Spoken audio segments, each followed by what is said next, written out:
honestly, it's like every half hour there's some breaking news. I have CNN on and Fox News all day long, and there's something new all the time. This is like that sounds like a fun day. It's kind of interesting. I mean, every day is the Biden show. I mean, it's not like a boring thing. It's kind of interesting. I'm pretty entertaining. I call it the Biden show. It'll end in a couple weeks, I think. It's the Biden show. Look. All right. So the rundown today, and honestly, I find this fascinating as a media story more than as a political story. But most people are riding the political story. I never liked the two people running for president. I thought it was ridiculous. They're both too old, in my opinion.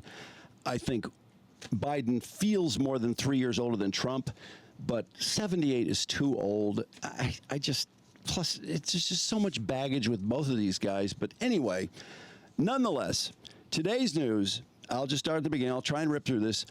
KJP had her press conference, and she admitted she misled reporters.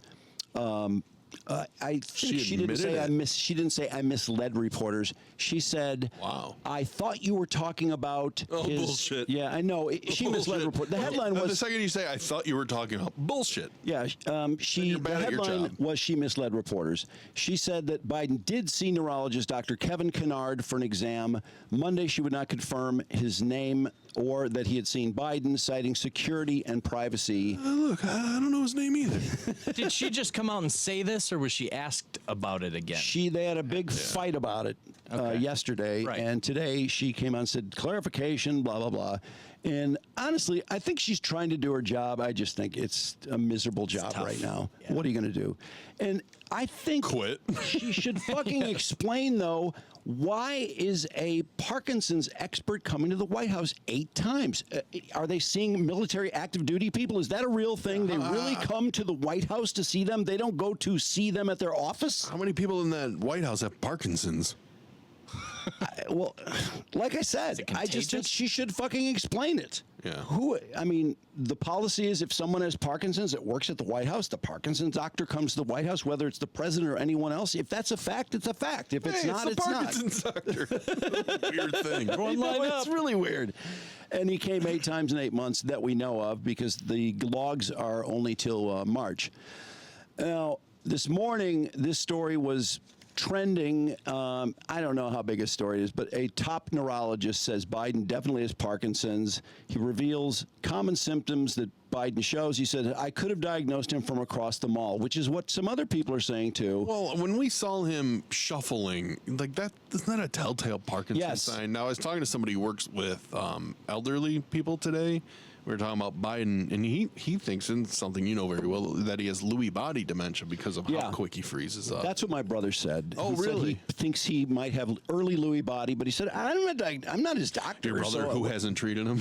Has not treated him, yes. But my dad had Lewy body. Yeah. And early on, it's not something you really know what is going on. That's what Robin Williams had too, correct? Yeah, and people will function with Lewy body for a while, but eventually they won't. He says his motor symptoms are degenerative. He has Parkinsonisms. That's a fact. He has degeneration of the brain. Show me the MRI. Show me he doesn't. Put your money where your mouth is. He definitely has it. Now, I don't know how he can say he definitely has it, but that's what he said. I see people like him 20 times a day. Also, the word finding difficulties. It's from degeneration of the word retrieval area of the brain. And then he mentioned rigidity and bradykinesia, slow movement, the rigidity, the monotone voice, etc., which is not always present, but he says he can pretty much pluck it out. The great genius. Nancy Pelosi also surprised everyone by not questioning, but acting as if the decision hadn't been made. And they made a big deal about that today. I don't know how big a deal that is. I think these people are all struggling with it. Yeah. Richard Blumenthal, a Democrat from Connecticut, is deeply concerned. All these people say they're deeply concerned about his ability to win, which bothers me. It's like, I would be worried about having a president that is not well. That's how I look at it. I don't think either that if they start over with someone else right now, I think their chances are just as good. You think so, really? I do. Yeah, I guess I think he is so fucked right now. George Clooney did an editorial for the New York Times today. That's the one they're in a battle with, by the way, is Clooney. The New York Times seems determined to knock Joe Biden out. The New York Times, who said almost nothing about these problems before 2 weeks ago. They're a failing New York Times. What if Biden started calling him? It's a failing New York Times. Can't believe it. I would love to hear that. Every time they press us so ridiculous. George Clooney with a really, pretty powerful editorial. I don't know why George Clooney gets the editorial page in the New York Times. He just did a fundraiser for $30 million with him 3 weeks ago. And he says the Joe Biden I saw at the fundraiser was the Joe Biden that did the debate. So why did you say something sooner? This is really fascinating. This is why they're in a battle with him, because Clooney ripped him a new one before the debate even came out, because Amal works for the ICC. The International Criminal Court, and they have a warrant for Netanyahu. We're not going to arrest him. What do you want me to do, Clooney? Go make a fucking movie. Get off my ass. So then he does this. In the New York Times. Jesus Christ. So then he does the op-ed with the New York Times, and then the administration comes out today and says, hey, you said he was really bad on, what was it, June 15th, I think? Whenever that fundraiser was. Yeah. And so the administration came out and said, oh, look, George. The administration talks. It's hard to do when you want to laugh. They're like, this is the only day you gave us, George, because it was George Clooney's event, right? Charity event. So that was the only day George could do it, was June 15th. Now, granted, the administration could have said, fuck off. We'll find someone else to raise money with. Yeah. But we all know no campaign is going to do that. So they're like, he was at the G7 in Italy on the 14th, and Clooney wouldn't move it. And even though he lives in Italy, wouldn't come. So he had to make that 13-hour. So there's just this big dick pissing match between the administration and George Clooney. It's so ridiculous. Well, I'll just say this. To make a 13-hour flight. This idea that he had a bad night. It's such a ridiculous. He had a cold. He had jet lag. He had Trump yelling at him. I don't know. That seems the excuses just seem insane to me. But this was interesting to me. George Clooney. I never liked Ocean's 11. George Clooney said that Joe Biden is a hero. He saved democracy in 2020. We need him to do it again in 2024 by quitting. And I read the comments after the story thinking, God, I wonder what the comments are going to look like, because they were pretty vicious when the New York Times had their last editorial, like, what's wrong with you? You're insane. You're trying to overturn the will of the people. The comments are incredibly positive, thanking George Clooney. Oh, really? I was amazed. And while this is going on, everybody wants Biden to step down except for the people in his party and his administration. His family. Yeah. I'm not sure the party wants him to stay on. George said the Joe Biden he met at the fundraiser 3 weeks ago is the same Joe Biden he saw at the debate. Now, why he said nothing flew for 13 hours. George said the nomination was settled when we received new and upsetting information, but it wasn't new to you, George. Yeah. You just raised $30 million for him with Julia Roberts and Jimmy Kimmel. Yeah, if it was that, that's a good point. If it was that horrifying on June 15th, why would she say, this fundraiser's canceled? Because he knew he would have gotten his ass clobbered if he said it. He says party leaders need to stop telling us that 51 million people didn't see what they saw. We collectively hold our breath. Look, you know what I saw? I saw Gravity with you and Sandra Bullock. It was terrible. We died in like the first 10 minutes. I can't believe you're going to the paycheck. We collectively hold our breath or turn down the volume whenever we see the president walk off Air Force One or walk back to a mic to answer an unscripted question. We can, and then this was even more interesting to me, is that I think there's some people who are telling Biden to get out, and what they're saying is, well, tell me what you think you're saying. This is Clooney, we can easily foresee a group of several strong Democrats stepping forward to stand and tell us why they're the best qualified to lead the country. What? That's called a primary. He says, let's hear from Wes Moore, Kamala Harris, Gretchen Whitmer, Gavin Newsom, Andy Beshear, J.B. Pritzker, and others. So I think George doesn't maybe like Kamala that much? Is that possibly what he's saying there? Clearly he doesn't. Yeah. James Carville, also in the New York Times. I'm surprised Clooney didn't add himself to that list. I got Gretchen Whitmer, J.B. Pritzker, George Clooney. Just throw himself to run for president. When Clooney called Biden a hero, it made me think of this. If Joe Biden steps down, can you imagine the fucking media blowjob he will get? Oh my God, Joe, he's been so wonderful. For doing the right thing. Yeah. James Carville, also in the New York Times today. The jig is up. We need to move forward, but it can't be by anointing Kamala Harris or anyone else. We've got to do it in the open. I think James Carville and George Clooney are saying Kamala Harris cannot be the pick. Well, because they know she won't win either. Notice Clooney was about winning, and I'm sure Carville is about winning. You know, and wanting to win the election. I don't think she can win it. Now, did you know also? I can't remember. Was it Jon Stewart that came up with the idea, or I can't remember who came up with the idea. Like, look, just have these people battle it out on the first day of the convention, and then they can debate Biden and give him a bye. It's a tournament. Give Biden a bye in the first day, and then let him take whoever comes forward out of those challengers. I don't think they want Joe Biden to be part of that. Well, he just needs to step down. Period. Every day that passes, doesn't it get harder and harder and worse and worse? No question. And he's got the big boy press conference Thursday. He's on NBC doing an interview with Lester Holt on Monday night. Now, it's that colored guy. What if he's that? Oh, geez. I saw him drinking at that other drinking fountain. You know, he's probably smoking that crack cocaine in the 90s, but, you know, unfortunately, he escaped. We really had some pretty bad laws back then. We got it all fixed, though. What if he just looks at Lester and goes, did you bus? Did you bus to school? Kamala Harris did, my partner. She was a little girl. I was editing some clips for Charlie last night, and the girls were around me, and it was that clip, the "We Beat Medicare" clip, which is the most ridiculous clip. And there's a 5-second portion in there where he just goes, and both my kids were like, "What's that?" And they came over to look, and they're like, "Wait, is that real?" I'm like, "Yeah, that's your president." That's the president. Oh boy! And then we started somehow talking about Vern Troyer, and I played the. No, that's Steve-O. Hang on. No, I played not the all right one. I played. You know what I think about this? I've not seen those two kids laugh that hard in a long time. Like, was that real? I'm like, not only was that real, that was on national television. So that was a little person. I found the clip on YouTube. They had so many questions. Really? Vern Troyer. Charlie goes, is he the littlest person that's ever lived?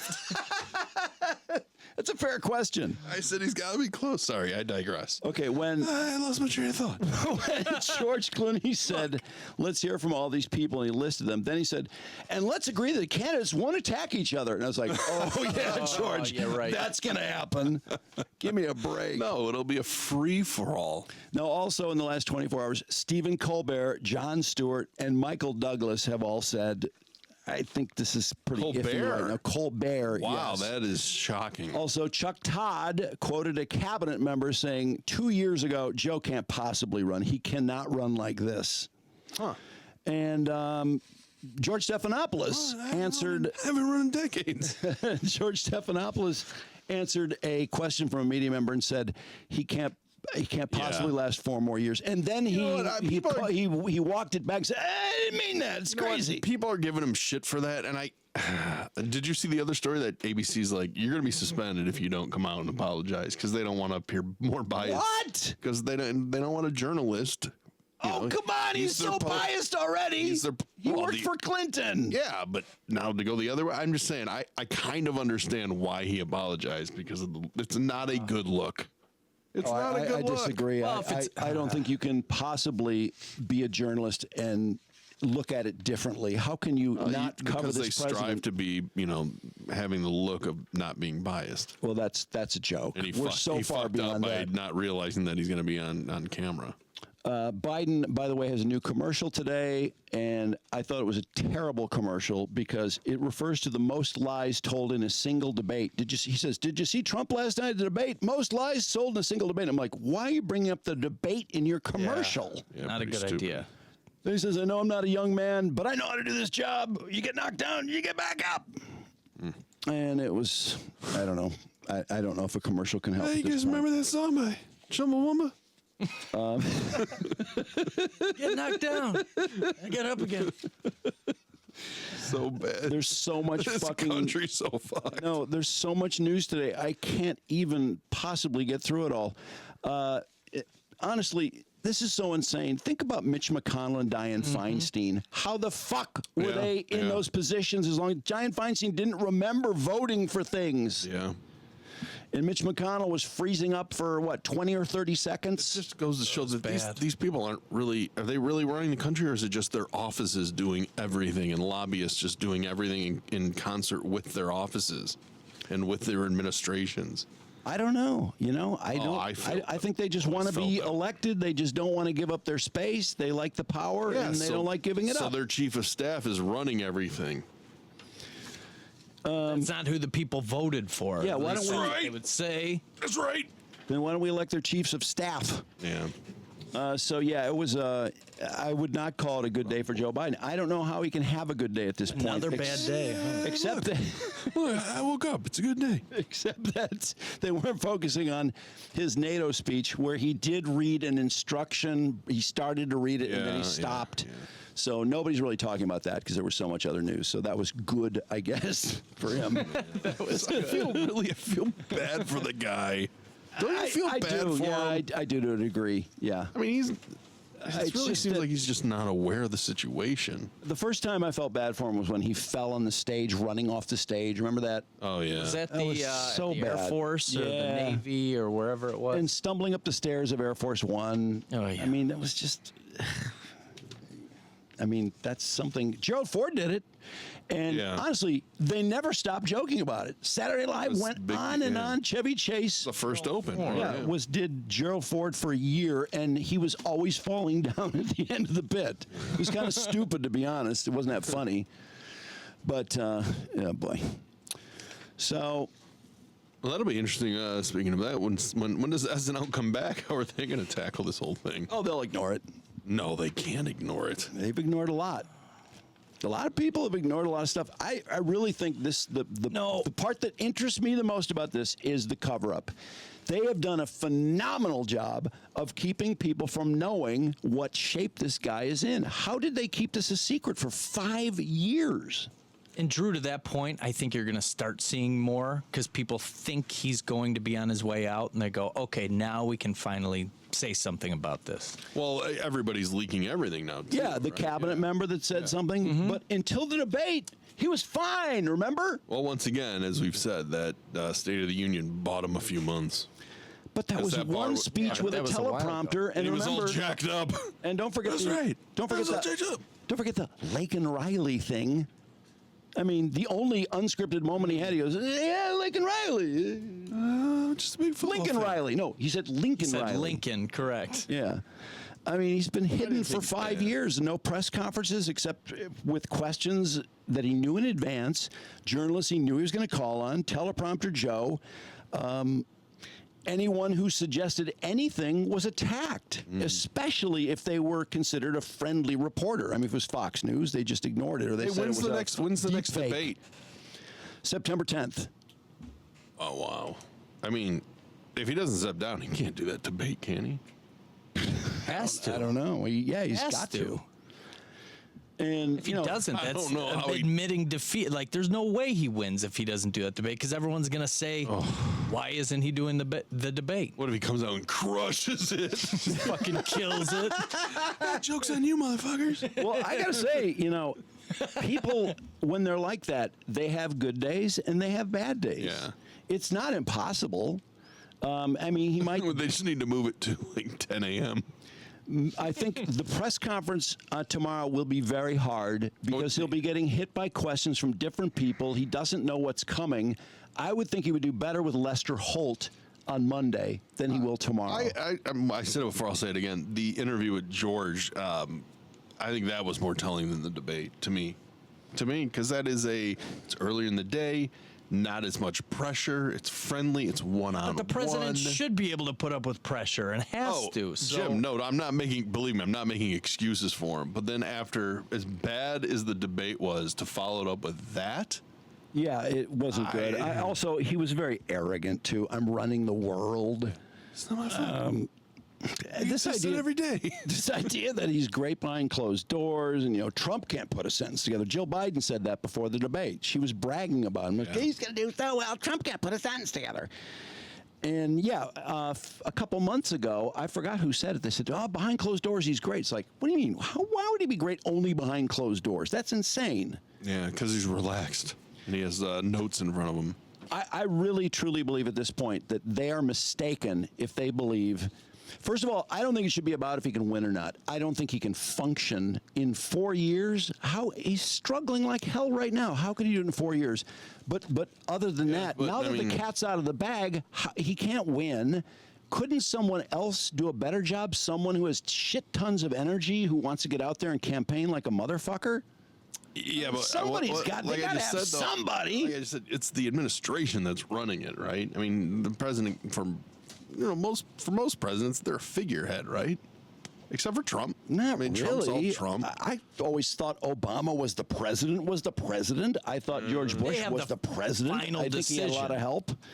I thought Bill Clinton was the president. I didn't think he was like a figurehead. I think, yeah, okay. I think most of the administration runs things, and they just make decisions. Well, the president has to take the blame, and he will take the credit. So ultimately, it rides with him. But oh yeah, sure. I just don't think you want someone who's been physically lessened by whatever. Why would you do that? It doesn't make sense. There's got to be somebody who can do that. It's just a bad look, period.